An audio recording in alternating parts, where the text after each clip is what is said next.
And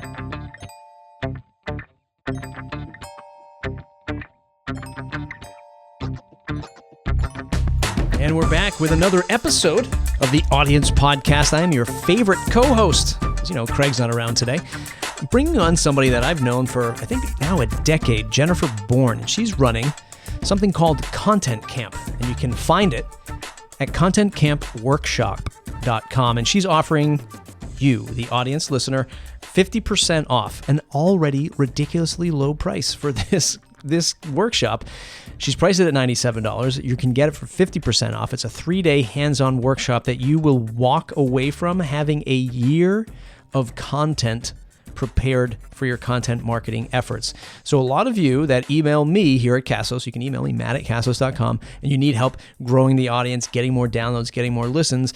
What you'll learn today that it's not just about creating the podcast episode, but it's about marketing it. It's about promoting it. It's about writing and creating supplemental content around your podcast. And that's what not only Content Camp Workshop will help you achieve, but Jennifer and her stories and her lessons in today's episode will also greatly help. I really trust her and I love the work that she does. Let's dive into today's episode.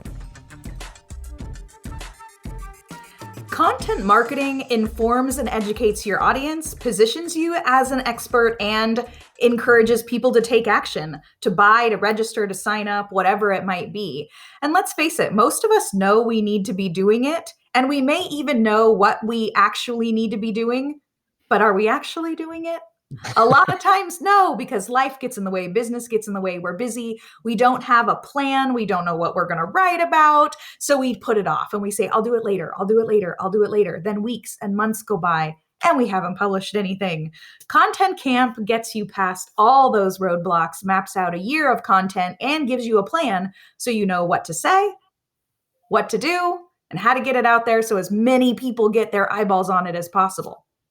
You know, I was reading the website, Content Camp Workshop, that is, and I was getting down to the bottom. And of course, obviously, all of your content and your copy is great. Your call to actions are phenomenal. And then I get to the bottom. It's like, we're planning out a whole year's worth of content, which is mind blowing to me. This experience is what I'll call it, right? This workshop is different than most because this is like, you're sort of working along. Am I getting it right? You're working alongside of maybe what you're doing and what other people are presenting in the workshop. Yeah. You know, there are so many summits and events and things where you go and you sit down, and I don't know if you've had this experience, but you sit down and you listen to speaker after speaker after speaker tell you what you should be doing. And you take all these notes and you leave overwhelmed with all the things you should be doing that you're not doing, all the things that you took notes on and want to implement, but you don't have time to. So again, we put it off and we delay and months go by, and then you're sitting there thinking, I spent 3 days at this live event, or I spent an entire day watching all these summit things, not working on client work or not doing billable work, and I still have nothing to show for it. Yeah. So I thought, we don't need more of that. We need workshops. Like, if I'm not going to be doing client work, I need to be actively moving my business forward and accomplishing something that's going to get me closer to my revenue goals, my audience goals, right? That's going to help me move things forward in a meaningful, purposeful way. I'm hoping I can formulate an analogy for all of the podcasters that are listening and all of the podcasters that are just starting. But just like losing weight, and I know you've been on this health kick, and I'm watching you from afar, wishing I had the same energy and power as you to do that same thing. But it's like, we don't have, oftentimes as humans, we say, we want to lose weight. We want to have this big content marketing plan running, and we think about how overwhelming this stuff is. And we get so overwhelmed with it that we don't do it. And the analogy I'm trying to make here is just like losing weight. Maybe if you eat a slice of pizza every day, you say, I'm going to take 3 days off of eating that slice of pizza, and then just build up slowly to drawing back from the pizza. Just like creating content, maybe we're creating these podcast episodes, and maybe once every 4 episodes you make a blog post about it, or you just send out an email newsletter that summarizes, and you're just doing these little baby steps to getting into content. Is that a fair approach to how you teach content marketing, or at least soften the blow so people don't feel so overwhelmed with this stuff? Definitely. I think there's a thing that when I'm talking with my clients, because I am doing a lot of copywriting, I do a lot of content marketing with clients, and I say we don't have to build Mount Everest out of the gate. You have a vision of what things would be in a perfect world if you had all the time in the world to do something. Or you see kind of that guru or that leader in the space and you think, I need to do everything that they're doing right out of the gate.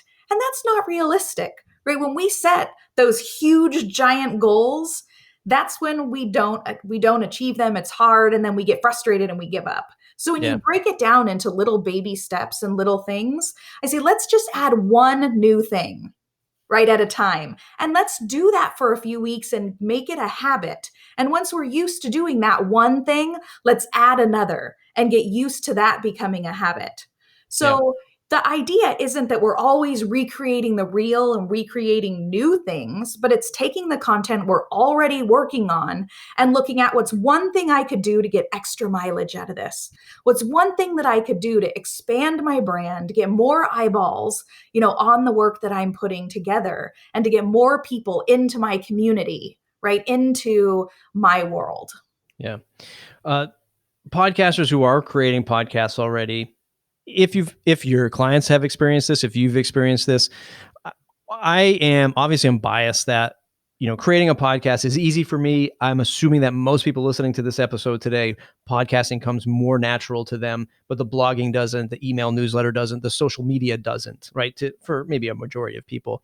What have you seen in your experience where people can take a single, 45-minute, 30-minute podcast episode, and what else can they do with it? Like, what have you seen, or maybe if there's a strategy or two that you think is the best approach for people who can comfortably sit down and create audio, but are kind of stuck with the blogging and the email and the social or other things? Like, how do you see a podcast episode spawn off into many opportunities? What I think is amazing about podcasting is that you get all the ideas out of your head faster than somebody who's blogging because you're not editing as you're writing. Like when you're writing, you're editing, you're second guessing, you're judging And all all the your own typos work. like I'm doing, Oh like my God. misspelling everything, going back and fixing it. Yes. And let's face it, it's hard to write from scratch, but talking about what you're doing is natural. So when you're podcasting, you're in the flow and you're just sharing all that wisdom and knowledge without thinking about it. The best thing that you can do is transcribe that audio because then you have content in written form to work with in all different varieties of things and you're not starting from scratch. You're not having to think about editing content that already exists is way easier. Right? So Yeah. the first thing I always tell a podcaster to do is transcribe that so you get your words, your phrases out onto paper. And then review that and go through that. You can pull out quotes to create quote posts for social media. You can pull out little snippets or blocks, a couple paragraphs to drop into an email newsletter, a couple paragraphs to turn into a short article on LinkedIn, a longer post on Facebook, some tweets with some tips from that transcript, right? You can take that one transcript and break it up a million different ways. And when I talk to podcasters, content creators about this, they say, but I'm using the same thing over and over and over. And what you have to remember is you're the first person that's ever going to notice that because you see everything that you're doing. You get bored with your content the fastest. You get bored with your website the fastest. That's why you always want to probably redesign it every so often. But the thing is, just as you're starting to get bored, that's when your audience is gaining traction. That's when your message is gaining traction with your audience because they don't see it in all the places you do. They might only see a post on LinkedIn or only hear the podcast or only see something on Facebook or Instagram or read that article on the blog. Or the thing is, you have to take your podcast content and make it available in a lot of different ways. And that transcript is the key because, again, you're just pulling little chunks and pieces out. Right? One podcast episode that's 30 or 45 minutes, if you transcribe that and then you print it out, it's like 20 pages of content. Yeah. That can become 2 or 3 blog posts, 10 or 12 social media posts. It can become several quote posts that you can share out. It can become all different kinds of things. And you're just copy and pasting and designing it in a different way. Yeah. So I'm afraid we put the cart before the horse, because I think a lot of people, this is not your fault, I'm the one that should be guiding this, is when you consult with customers, Yeah. uh, what's the goal? Like, what is the goal of your content, right? So a lot of people just say, I got a content market, I got to start a podcast. And I get this question a lot with the folks that I consult here at Castos is, I'm trying to get more downloads, right? I'm not seeing my downloads going up in my Castos dashboard. Why? And so the first question is, well, what do you need all these downloads for? Like, do you need it to go up because you're selling sponsorship, because you're trying to, like, obviously everyone naturally wants to reach an audience, but like, does it matter how many downloads you have, or are you putting the proper call to actions in place? Do you have the right product or service? The people listening to your show, are they the right 100%. customer for you? So how do you guide somebody to at least set the first goal in all of this content marketing that you're consulting on? Most of the time, we're starting with revenue, right? Awesome. That's Because awesome. let's be honest, we're not in business to not earn any money. We're not in business to be broke. We're not working for free, right? We're starting these things to bring revenue in, to pay our bills, to grow our business, whatever it might be. Podcasting, most of the time, is the same, right? You're starting that to use it as a vehicle to move things forward, to bring revenue in. So, in most cases, the first place we start is, how are you making money in your business? Right? How is revenue coming in? What are the core areas that are revenue generating for you? And then how do we reverse engineer content to feed into that? I call that, how do we create fast paths to cash, to make sure that the work that you're doing, so we're not just creating content to create content. It's not just willy-nilly with no strategy, but how do we make sure the content that we're creating leads somebody to that revenue generating item? Right? How do we create content that's going to say, here's what you need to know, right? Here's how I want you to feel, how I want you to, engage with this, and then here's what you need to do. So we always look at something from that perspective of, what does somebody need to know? What do they need to learn? What do they need to do? And how do you want to make them feel? Because so many buying decisions are based on emotion, because emotion makes that personal connection. So Hmm. for me, it always starts with revenue, and then reverse engineering that path to cash from your piece of content that you're creating and getting somebody to taking that action to bring revenue into your business. So we'll go back to where we've left off before we circled back to, setting the goal first. Yeah. Uh, we talk about, we're the ones that see our work. We're the ones looking at our website all the time. We're the ones hearing our voice when we're editing. We're like, my God, my voice is terrible. Why do I do a podcast? Right. And you're like, I can't stand my face. Like, why do I do videos? So we're the ones like sort of just like being the super critic on our own stuff. But like you said, like sometimes people see us on LinkedIn, and sometimes people see you on Instagram and Twitter, Facebook, et cetera. It's your blog, your newsletter. And that could feel like you're overselling too much. And I feel like there are a group of people that I run into who are just getting into this game, and man, I just feel like I'm pushing it out too much, right? It's just like, I'm just going to annoy people by like putting it on Twitter and all these other social media and then emailing them. Like, I feel wrong doing that. How do you address that when you get those people in the room with you? How do you tell them it's okay to publish your content, or maybe there's a strategy on like dripping it out in a certain cadence? So let's go back to that weight loss metaphor that you used, right? Don't take Our away my pizza. we call, our inner trash talker, our inner demons are the ones that we tell ourselves that we're fatter than we really are, right? We tell ourselves all kinds of negative thoughts.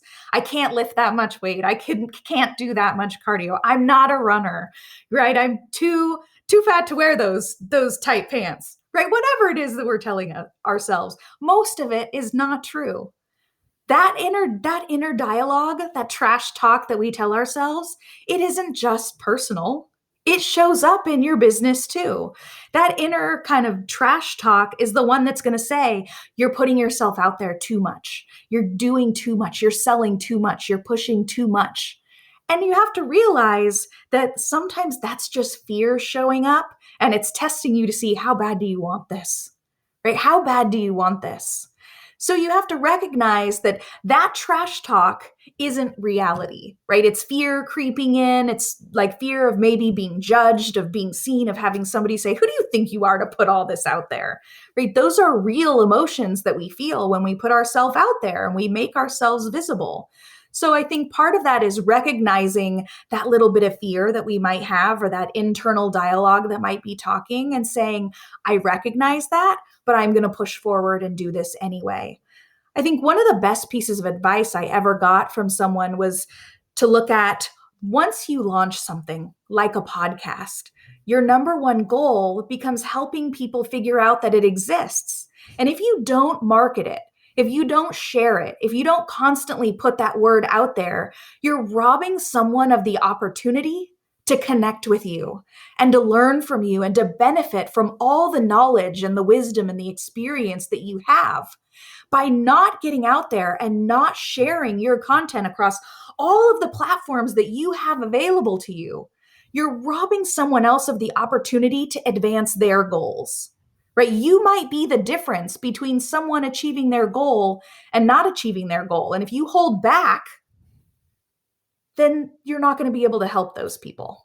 Yeah. I mean, we are quite literally in competition with ourselves, with our competitors, and with Netflix, YouTube, like all these places that want to draw someone's attention. So, there's a thing, and I run into this now. I've only been at this job for the last few months, and I can already feel, because I'm primarily responsible for creating like this podcast, creating a bunch of content, YouTube stuff. And I can feel the same trap I fell into on my own. For example, I started my YouTube channel, I don't know, many, many years ago. And I said, well, I think the solution to get a YouTube channel up and running is just pump out a ton of videos. And I just keep grinding and keep pushing out all these videos to the point where, number one, I burned myself out. Number two, and this is, I think, a big one, is I didn't give myself a chance to let that piece of content I created get noticed. I didn't put any work into pushing it out. I didn't even give it a chance to get a few views until I was already on to the next one. And I totally forgot about the whole, idea of why I created this video. And it's not fair. And this is in a lot of business, a lot of facets of business. It's your content. It's a new feature that you make in your product. You're like, this is an awesome feature, and you make it, and then you just move on to the next thing, and you totally forget about why that existed. I call it post and ghost.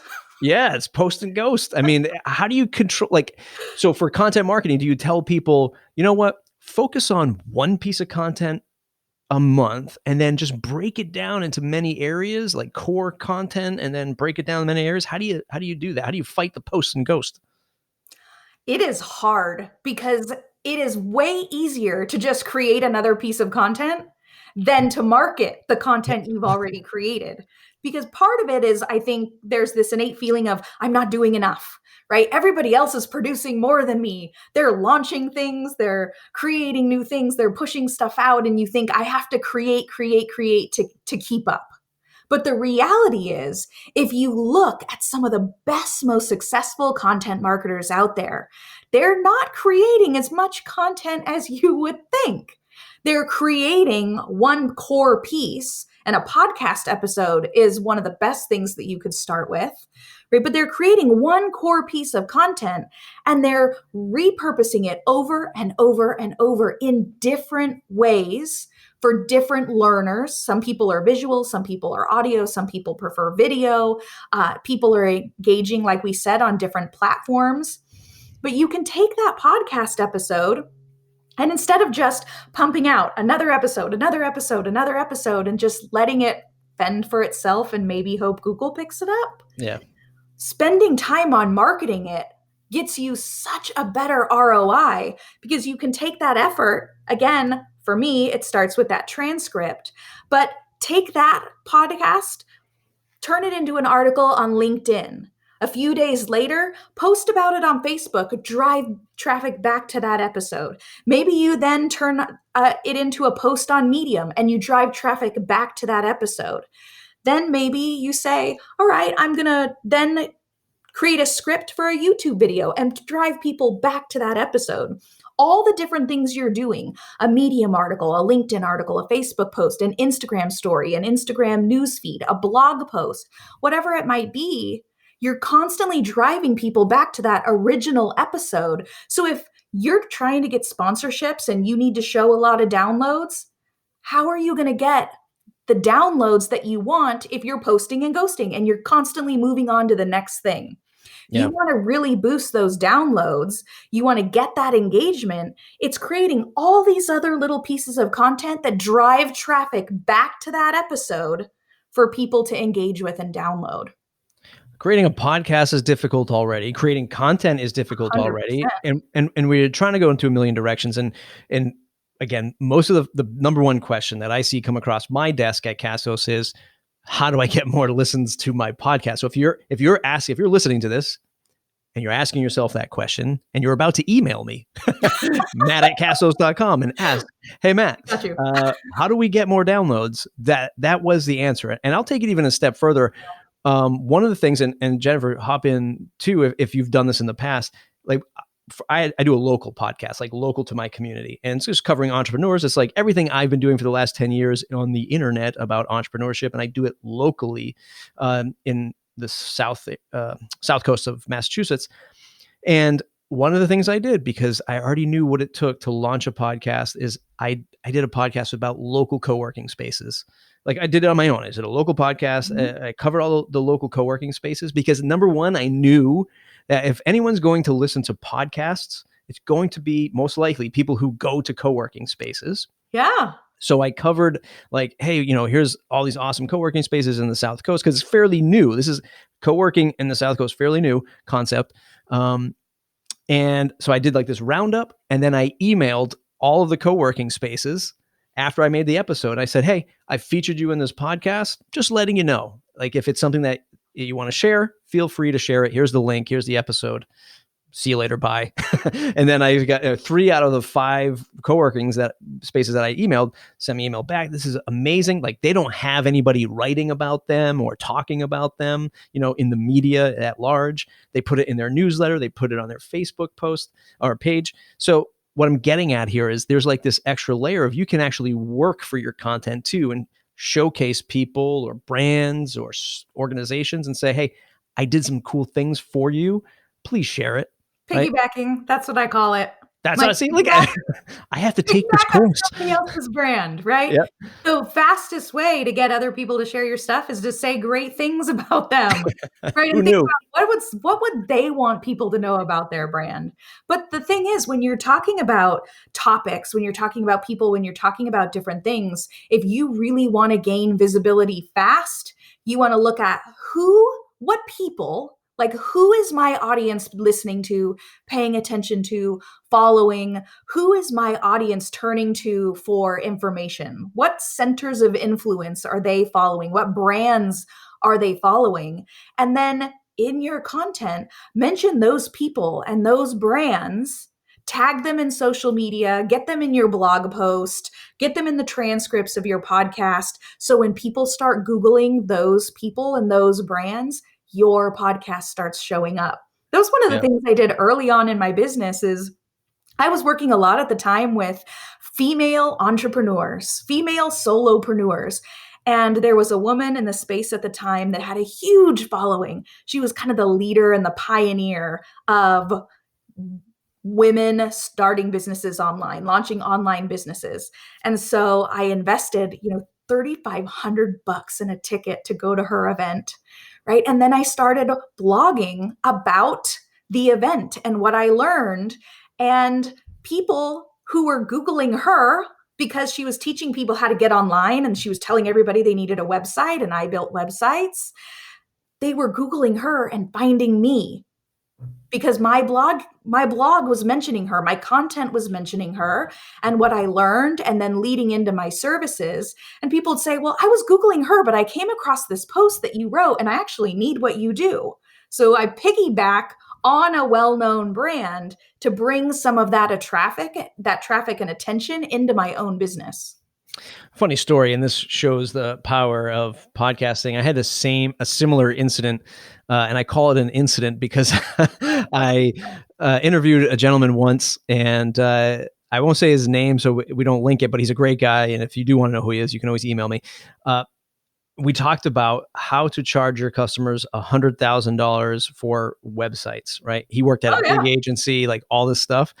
And then what happened was my post started ranking similar to your situation. And then when people were Googling him to hire him, they were falling on that post going, wait a minute, are you going to charge me $100,000? It's like, is this some kind of scheme? And then he emailed me and he said, Matt, can you please change the title of our podcast episode? I said, sure. I mean, you're a great guy. He helped me out a lot too early on in my career. But there's this power of That's exactly what you said, like this piggyback approach, highlighting approach, and you're talking about these amazing things.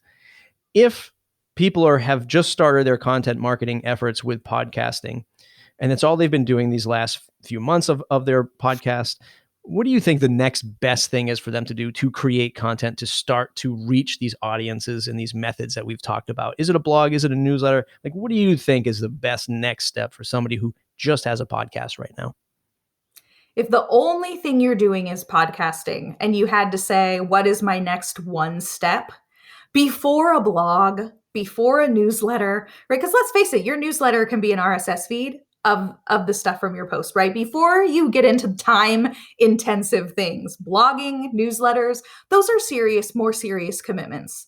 The easiest thing that you can do is start getting active, building up a following on social media, right? That is the easiest, the lowest hanging fruit. That's where people are all hanging out already anyway. So taking your podcast episode, looking at the transcript, or if you don't transcribe it, listen back to it and pull out quotes, tips, kind of tidbits, little chunks, and repurpose that, right? There's a tool called Headliner where you can repurpose snippets from your podcast. Integrates with And share Castos that. right in your dashboard. If you have a Castos account, just go Hey, right in there, there you log in, go. send it right to the headliner. Okay. Sorry, go ahead. There you go. See, and you're making it super easy for them. But getting your podcast out there in a lot of different little bite-sized, tastable, snackable ways, right? We look at that pink spoon, the pink spoon strategy of Baskin Robbins, right? Have a taste, sample it, and then buy the big piece, buy the big sundae, buy the cone, whatever it might be. Getting your content out there on social media, dropping a recording in your story, in your LinkedIn page, and your Instagram feed, out on Facebook, those kinds of things are going to give people that snackable taste and say, ooh, that was good. I Yeah. want to know more, with a link back to your podcast so they can then subscribe, or they can then find you on YouTube, or on iTunes, or the other podcast players, or whatever it might be. But that's the first place I would start, because you need to grow your audience. And Yeah. that's low hanging fruit. And if you're listening to this and you're saying, okay, I just started that and I feel like I'm just talking into the void. No one's listening to me and responding to me. Welcome to the club. This is where it begins. Anybody there? Are you Yep. paying attention? This is where it begins, and you have to do it. We go back to our we for some reason we can't get off the exercise train. It's like if you just started to teach yourself how to, or train yourself how to run a mile, and you're like, my miles are 14 minutes long. In a year's time, they're 8 minutes long. You're like, my God, the transformation that happened in this, it took a year, but look how far I've come.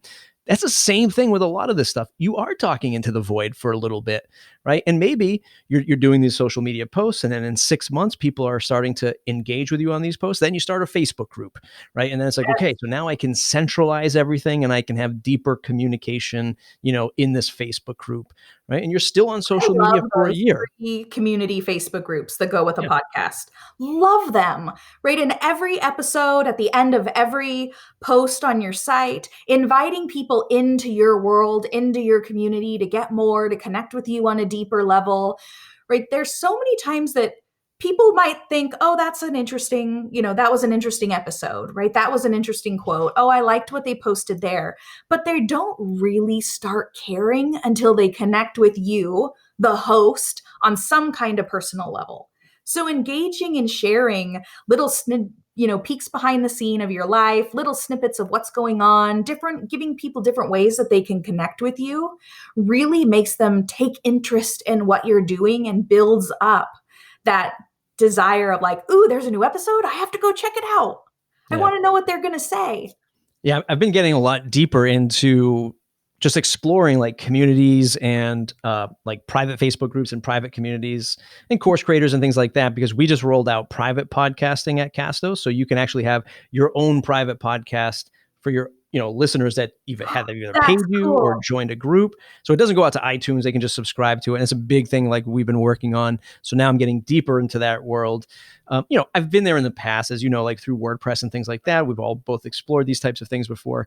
But now I think like the tooling around this stuff and the technology and the software is just way easier than it was 10 years ago. It was easy 10 years ago, but it was easy for, folks like you and I who were like in the WordPress space and doing things. That's true. And still it wasn't that easy, but now it's even easier and more open, which I think is awesome.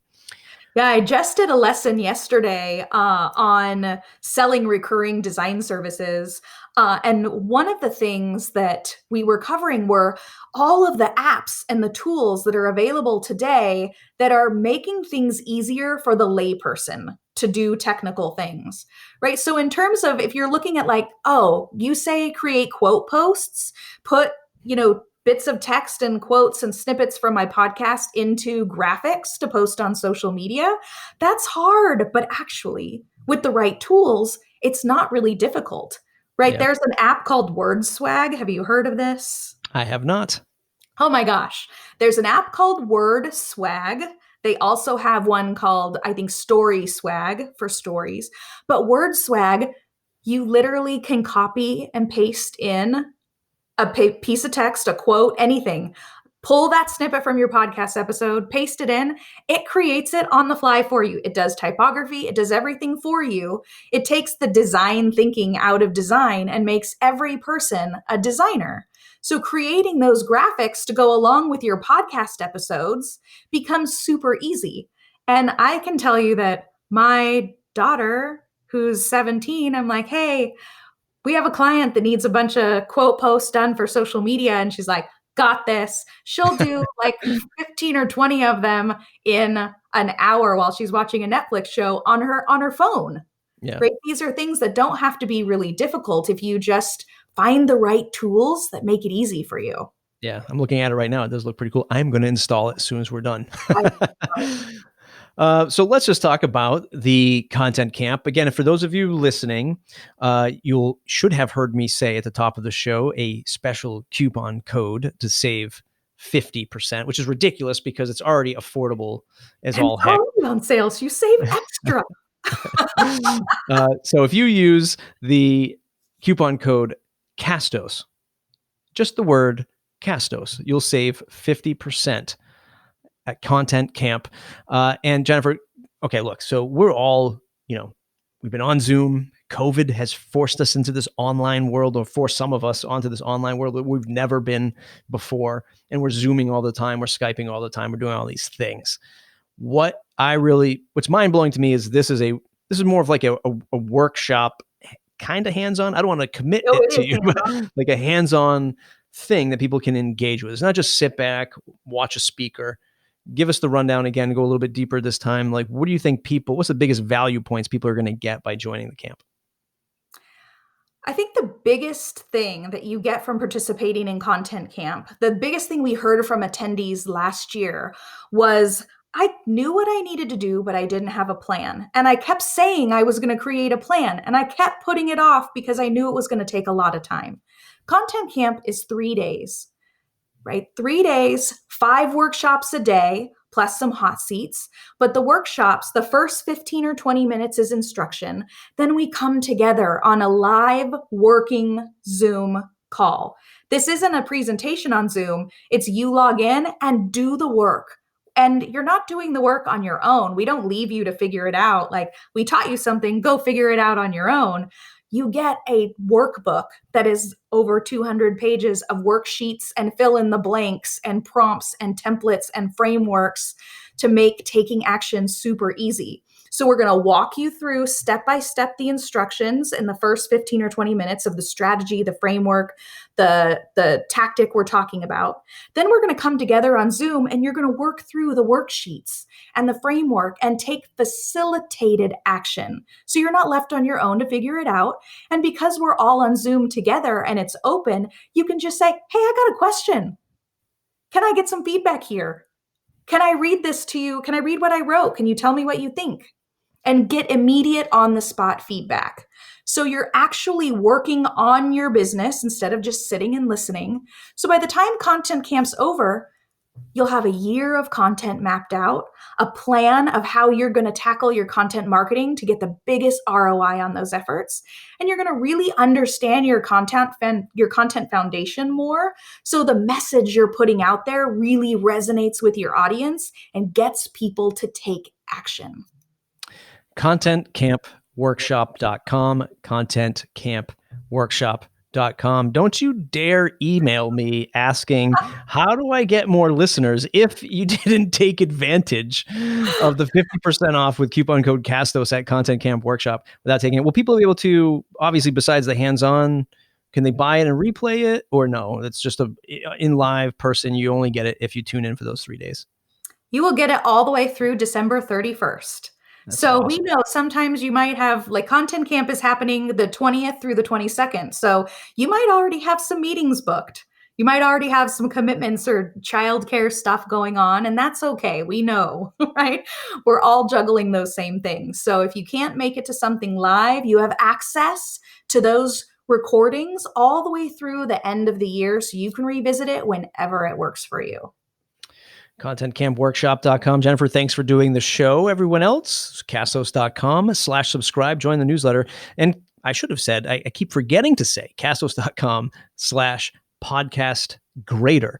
Go there, you get a little grade on how you're doing with your podcast journey, give you some helpful advice, watch some videos, download our podcast worksheet. It's a blueprint, how to help you run a better podcast, and you can subscribe to our private podcast. If you're curious, what's the experience of running a private podcast? I want to see what running a private podcast is like. Castos.com/podcast grader. Check it out there.